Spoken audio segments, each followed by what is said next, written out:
Well, I want to begin with an apology because I realize we're 20 minutes over the limit. I'm sorry about that, but several people decided they wanted to speak even though I hadn't asked them. That's okay, but if you can bear with me for 10 more minutes, I have a few thoughts to share. I'm going to do it from here. That's perfect. Perfect.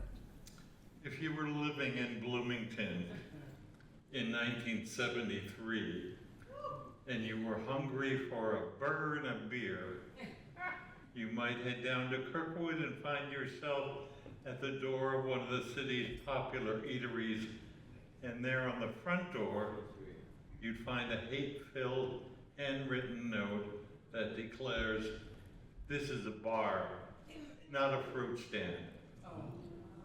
The management did not want their establishment to be frequented by gay Bloomingtonians.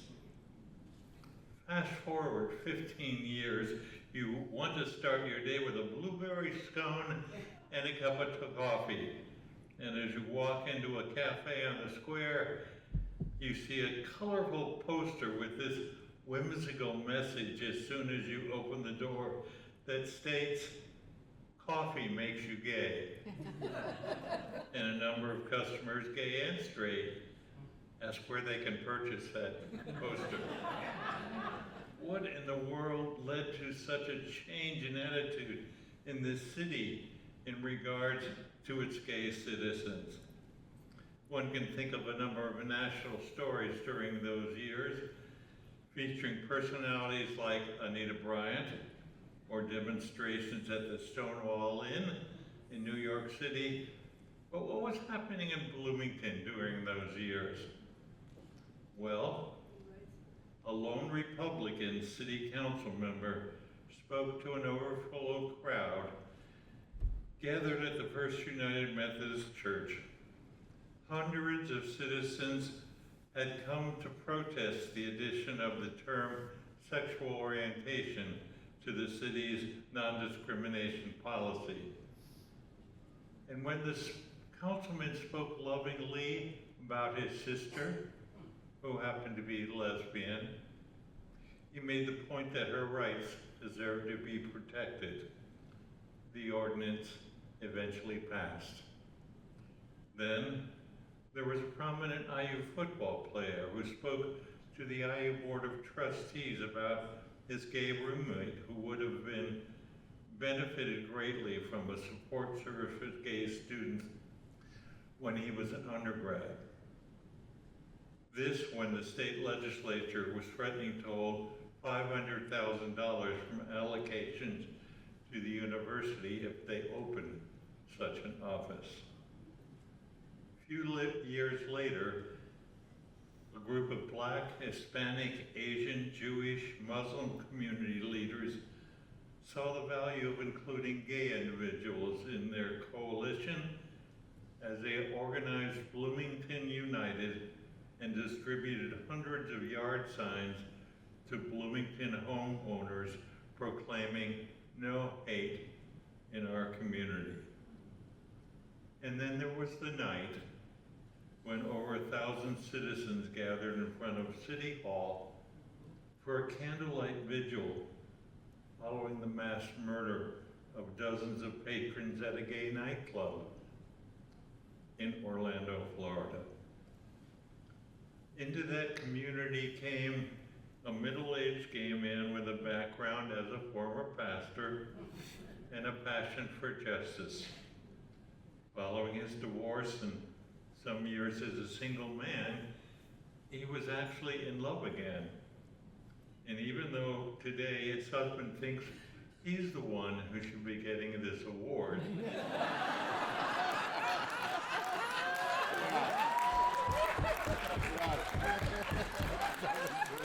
because he's the reason that man moved to Bloomington. Marty was extremely supportive as I applied for the position of coordinator for the GLBT office on campus. I remember at that time that I was haunted by the suicide death of a promising young man who was a former parishioner. As I was still grieving Paul's death, I learned that IU was planning to establish a support for students struggling with their sexual orientation. Many people applied for that position, but I guess the administration thought a former pastor might be a good bet to deal with those who opposed the opening of the office. When I was a little boy, I think it must have been 1955, my parents purchased our first television set. It was a black and white Zenith, as I recall. And my older sister and I were thrilled, not because we could watch the Mickey Mouse Club, which we could, but because we could watch a popular TV show entitled, This Is Your Life. Maybe some of you remember it. It featured celebrities and everyday folks bringing together people who had shaped the life of the guest. In talking to my own sister recently, we realized that we both learned a lot from that show. One, everybody has a story, including everyone in this room. And it's worth listening to those stories. A truth that would serve us both later on in life. Connie, a critical care nurse for over 30 years, and what I didn't remember, the recipient of a Rotary scholarship for all her years in nursing school in Pennsylvania. And me as a future pastor and ultimately as director of the GLB office. There were those who were opposed, many people, not in Bloomington, but around the state, because they assumed we were out to recruit students to be gay. That sounds so strange now. And when I was invited to speak to Rotary when the office first opened in 1994, I entitled my presentation, Mom Was Right, Honesty is the Best Policy, knowing that too many young people were living a lie, like Paul, which often led to disastrous consequences. And so I saw the opening of this office as a way to support hundreds of students and eventually hundreds of faculty members, administrators, and parents who were struggling with their children's or their own identity. Eventually, we developed a library with books and films to help people understand themselves better. And we invited speakers to the campus like Olympic diving star Greg Louganis, Judy Shepard, mother of slain Wyoming student Matthew Shepard. The plaintiff, who was deliberations with the Supreme Court, opened the door to gay marriage, Jim Obergefell, and transgender woman Laverne Cox, who became an Emmy award-winning star on the TV show Orange is the New Black after beginning her life as a student at IU as a guy. And again, as people told their stories, folks began to listen. I'm guessing that many of you came to understand more about sexual orientation or gender identity because someone you knew or loved revealed that they were L, G, B, T, or some variation thereof. There was a time when we all were taught that everyone was heterosexual, but that was beginning to change. Hundreds of other campuses around the country contacted our office over the years to ask, as has been said, how in the world did you establish an office like this in Indiana?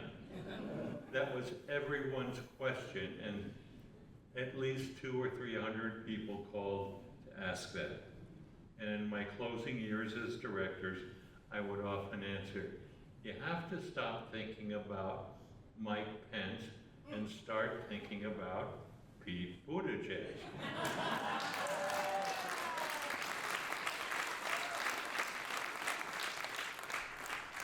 Over a period of 25 years, I have listened to the stories of hundreds of students and people on campus and around town as I tried to help them understand themselves or people they loved a little better. It's been an absolutely fascinating journey. I've learned a great deal, and I thank you for this incredible honor and for listening to some of my story tonight. In closing, there's one thing I want to assure you all, and that's that coffee does not make you gay.